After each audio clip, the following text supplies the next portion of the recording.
why I am the way I am, how I became the most formidable man on the planet, how I became the top G, and tell the story of how I am actually the second top G, because my father was the original top G.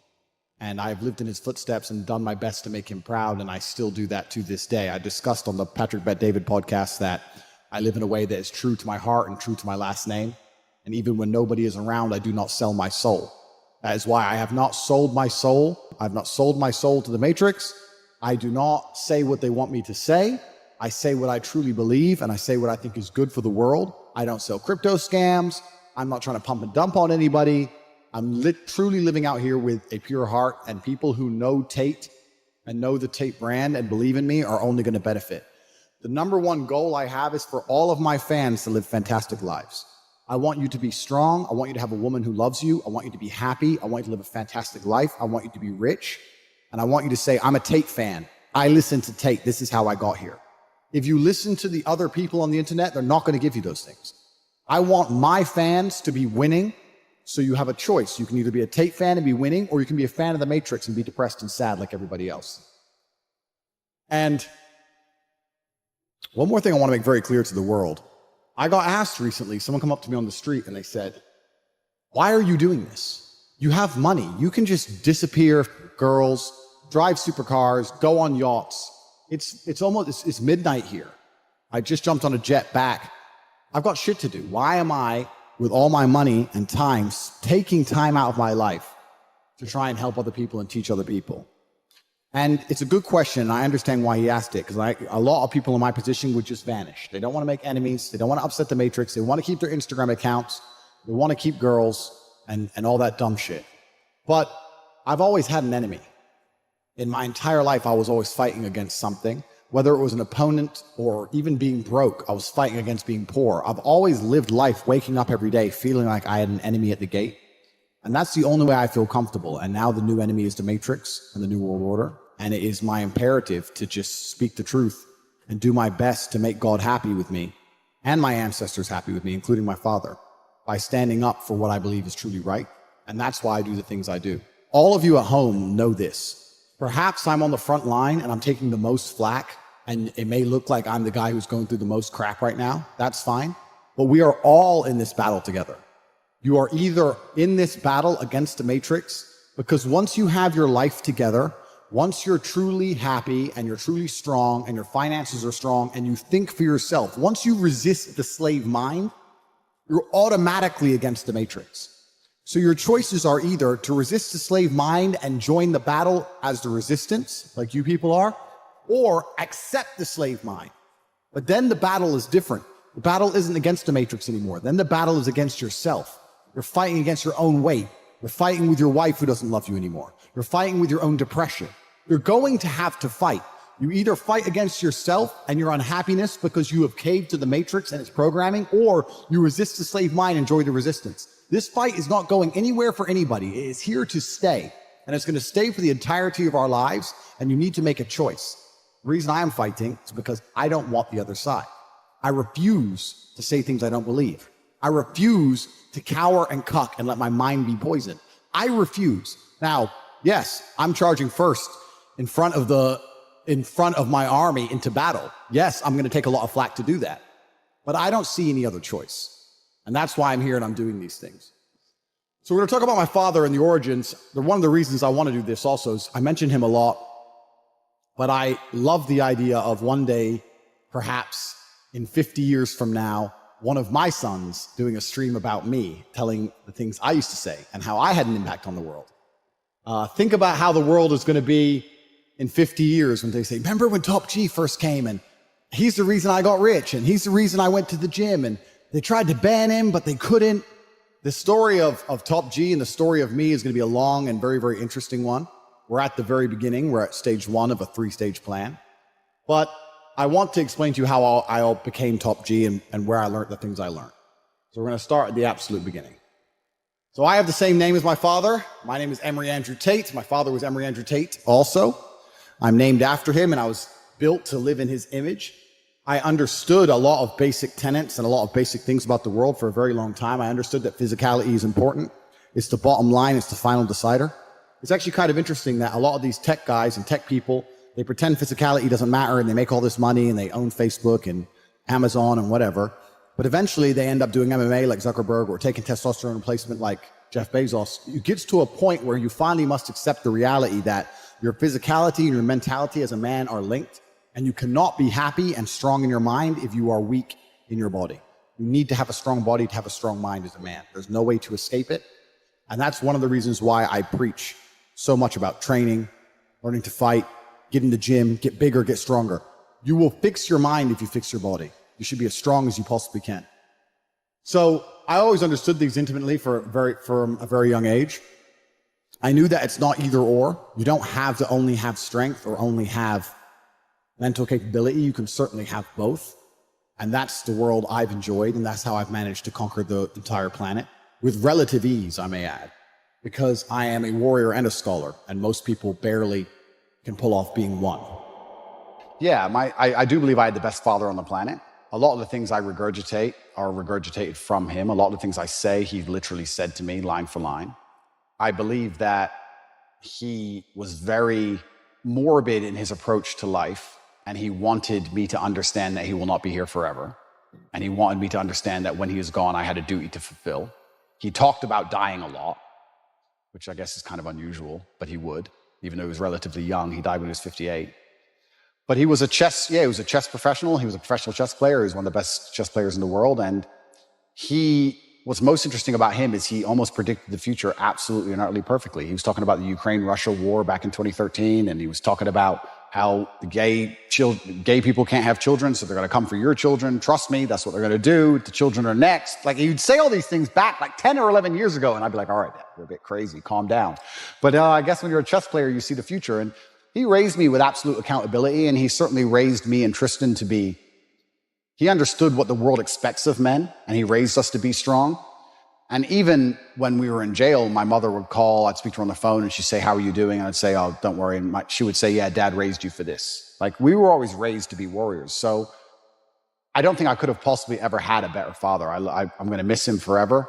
And I think the best thing I can do is be the best version of myself to give honor and respect to him. And I think that's the best thing. Where did he pick up chess? It's quite unusual. He's American. He was American. Yeah. Black American. I don't know too many Black American chess players, full stop. Yeah. Where did he pick up chess? He taught himself. And he taught himself, and he just read a couple books. I think he read 3 chess books and ended up being one of the best players in the world. And it's incredible. It's incredible. But it's actually interesting when you talk about, we were just discussing affinity and how people are imperfect people and how it allows you to actually teach things better.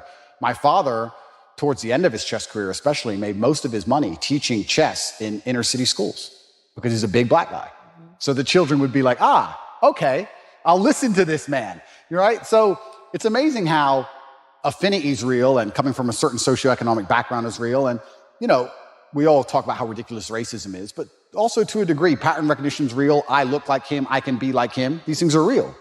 So yeah, he did fantastically well in terms of teaching, especially disadvantaged children. And he taught himself, and I wish I had his mind. I'm not nearly as intelligent as he was. I wish I was. You gotta be real smart to be a good chess player. You've got to be better than smart. I actually think you go beyond the realm of smart into I wouldn't say he was on the spectrum, but you certainly get to a new level of socio interactions. Do you understand? I'd go to chess tournaments when I was a kid, and everybody there would be a world level chess player, and everyone was a bit strange, a little bit. I don't know if it's like that anymore. I see the chess community's now moved online. There's a lot of them playing online, and they seem a lot more normal than the grandmasters I remembered. I remembered old grandmasters, half drunk, ex-KGB, shaking at the board. Russian. Yeah, like it was a bit different back then. But yeah, I wish I had his level of intellect. He was certainly the smartest person I've ever known. And even when he died, I got endless emails from people I'd never heard of who just said, I worked with your dad, and I don't think you understand how smart he was. He served America, yeah? He served America. He was in the Air Force, and he was a linguist for the CIA. He joined the Air Force and ended up being a linguist for the intelligence. What other languages did he speak? He spoke Russian, German, Spanish, and English. But officially, he was supposed to speak Russian. He assimilated Russian in 2 weeks. I think he holds the Air Force record. Okay, so he's very smart. Yeah, super, ridiculously smart. Yeah. I got an email from somebody when he died, and they said that, I just want to send you an email. You don't know who I am. I'll serve him with your father in the armed forces. You tell everybody your dad was smart, and they're not going to understand how smart he was. And I want to give you a quick story. I was living with a Russian woman, and I already spoke Russian conversationally when I began the Air Force training to learn Russian. Your father knew nothing, didn't know the alphabet, didn't know nothing. And within 2.5 weeks, he was correcting everybody, including the professor on Russian. Yeah. So like he just read the dictionary. I saw my dad sit there and read a dictionary, just read it. And that was it. Yeah. It's like photographic memory. Like He was on a spectrum. Yeah. Something else going on. Yeah, something else. Well, the little X-Men. Emery Tate was his name, and everyone called him E.T. Yeah. Like if he were to come back to life for a day, I don't think we'd waste much time talking about the Matrix and why they're doing it. I think he already had an innate understanding of that because of how he lived his life and how he was attacked. He already understands all of that. It would just be how I am dealing with it personally and how I'm using it to my advantage. The moves on the chessboard. And once again, when I was saying before about using your last name and the duty to it as a massive source of power, that's been a massive source of power to me my whole life and during this experience. Like, they've attacked me from every angle. They've tried to destroy me from every angle. I'm a Tate. This is going to backfire. They pushed that pawn, and I'm about to fucking wreck them. That's just who I am, right? So I think he'd be far more happy with how we've handled it as opposed to commenting on what's actually happened. And my father was very, very family orientated. The other thing he'd be very, very big about is talking about me and my brother and making sure that we have progeny and raising them correctly. He made it very clear to me for a very long time, the most important thing you can do is have children. This is the most important thing you can do. The rest of it, it's the link to the, he told us that. He said, in fact, on his own Twitter account, my father's not banned from Twitter. He stopped tweeting in 2014, maybe. Tate Terrific on Twitter. You can look him up right now. He has a few tweets on Twitter. Obviously, he's dead. The account's dormant. It's all there. Tate Terrific. And one of his tweets is, love is my link to the future. I have 3 kids. If I could live forever, I would deny it. The better versions of myself already walk the earth. That's what he said. And he said that before he died. So he has all his tweets. And still to this day, sometimes I'll go back and read some of his tweets. And it gives me inspiration. I'll give you another one he said. I read only a few days ago because I read through his Twitter account sometimes. He said, I allow manipulation to see where my enemy wants me to go. Then I use my mind to break the trap and punish all perpetrators. And I like that. So he'll watch the news. I used to see my dad watch the news, allow the manipulation, watch it all, turn it off and say, son, this is bullshit. And he'd sit there and dissect it all from head to toe. So he'd allow manipulation. He wouldn't deny it. He wouldn't say, no, don't come at me with bullshit. He'd say, oh, you have a bullshit story. Come tell me your bullshit story. Come tell me. He would say, don't watch the news, it's all bullshit. No, tell me. Embrace it, And then he'd use his and mind to break the trap and punish the perpetrators. So he was very understanding of this, and a lot of his tweets are good for these kind of things. He was saying, allow them to attempt to manipulate you. It's no problem. Another thing he says, one of the things I said earlier in this podcast was his. You must analyze every firmly held belief you have, realize where it came from, who gave it to you, and if they have your best interests at heart, resist the slave mind. He said all this stuff, it's all tweeted out. So yeah, he's still alive to a degree, you know. So whether he's watching or not, on one of my Instagram posts, which got deleted, there was a Povetkin, the boxer. It was a interaction in his corner of the 11th round of a title fight for Povetkin in the early 2000s, and his corner was saying, "Do you miss your father?" And he said, "Yes, I miss my father." He goes, "If you become champion, he lives forever." And he's right. If you become remarkable enough as a man, they talk about your origin story, which is your father. So it is my duty to my father to be the man I am. Totally. No one would be talking about my dad, maybe in chess circles, but no one would be talking about my dad in mainstream consciousness if I wasn't who I am. No doubt. So I keep him alive. Yeah. And it is my son's duty to do exactly that for me, to keep me alive. The man who got banned and broke social media big tech monopoly. This is my son's job. So this is what's so important. He lives forever for me. Any man who's had an easy life is going to fall and collapse in the face of adversity. And the whole point of being a man, the whole point of masculinity is the ability to resist. That is the whole point. So yeah, you're right. That's not a sad story. That's a very, very happy story for us. We laugh about Proud it of myself. permanently. So as for why our father, the chess master, our mother, Dad. We weren't really poor because Dad was a chess master. listen, our dad was a fucking G. But chess pays zero. Now, we have a list of the top 10 richest chess players in the world right now. Top 10 richest chess players. Can you get that up? Yeah, top 10 richest chess players. So we have one, Hikaru Nakamura. He's like number 2 in the world, I think, 50 mil.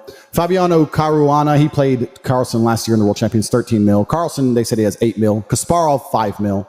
Judith Polgar, of course, they had to throw her in. Yep. Hungarian Grandmaster. Timur Radibov, whatever, 5 mil. Point is, and then it goes down. So number 10 in the world has 2 million. So these are the top 10 richest players of all time, and the 10th richest player of all time has $2 million American dollars. Now, this house that we're in is bought and paid for. This costs $3 million. We have a car that costs $5 million. If we were chess players, with our net worth, we'd be the richest chess players in the world right now.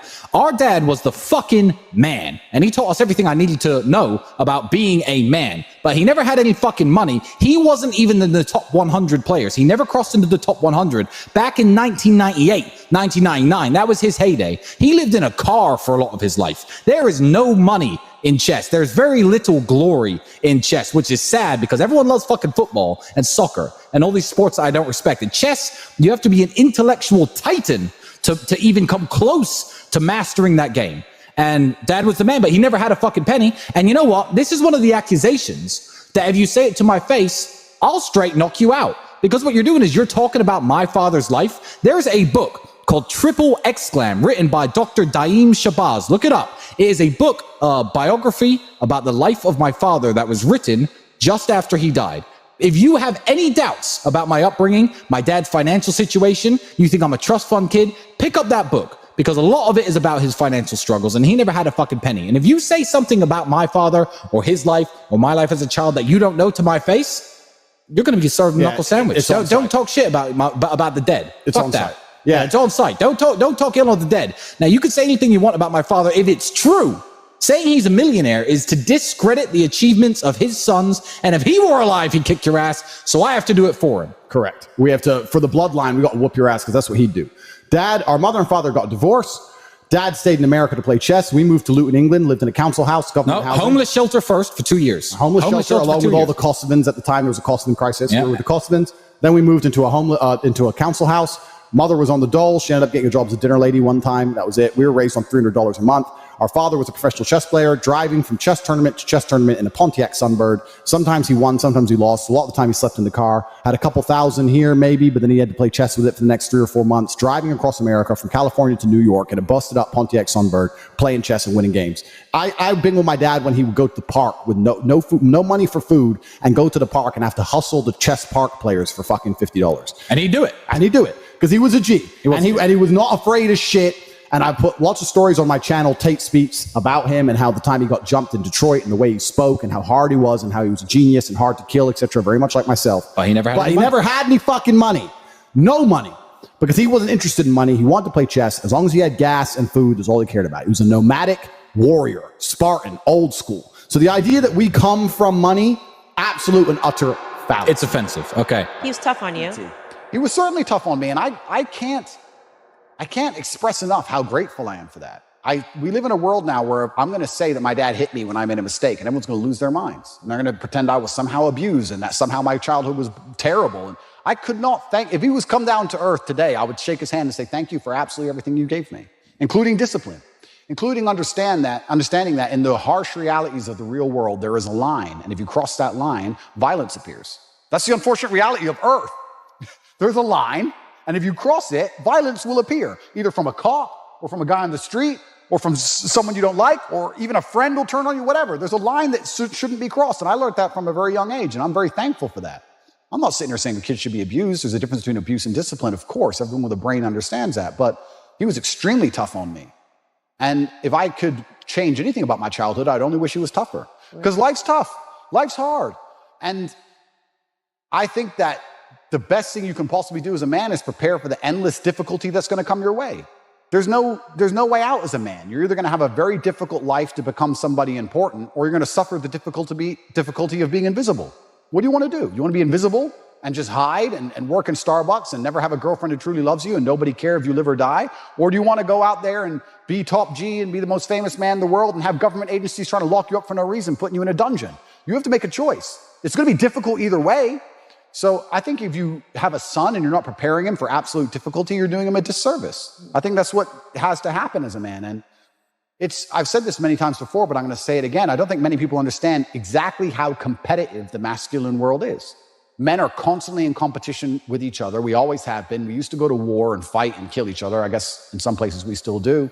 Maybe that's calmed down a little bit. But in the masculine world of today, everybody is constantly competing for everything. The car that you want, other people want. The woman you want, other people want. The house you want, other people want.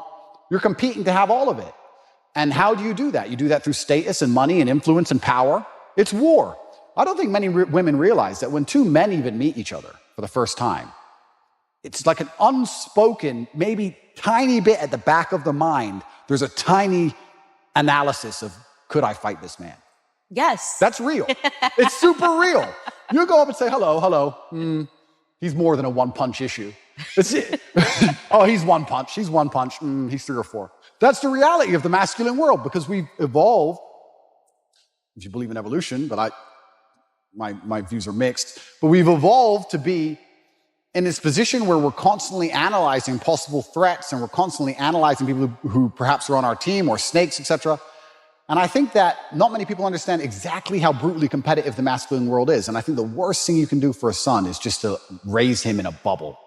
My dad, I'll say it here, people lose their minds. My dad used to just randomly push me over. I'd be like 3. You just not hard, but just get up, boy. Okay. And mom would be like, why are you doing that, son? He's like, you get pushed over, that's life. My mom hated that she did that to me. But yeah, I can give him nothing but praise. I'm really so thankful I had the upbringing I had. Do you think he's proud of you? I'm certain he's proud of me. And it's amazing how much strength I can get from that. It's amazing how much strength you can get from knowing that your ancestors are looking down on you and you're doing your absolute best.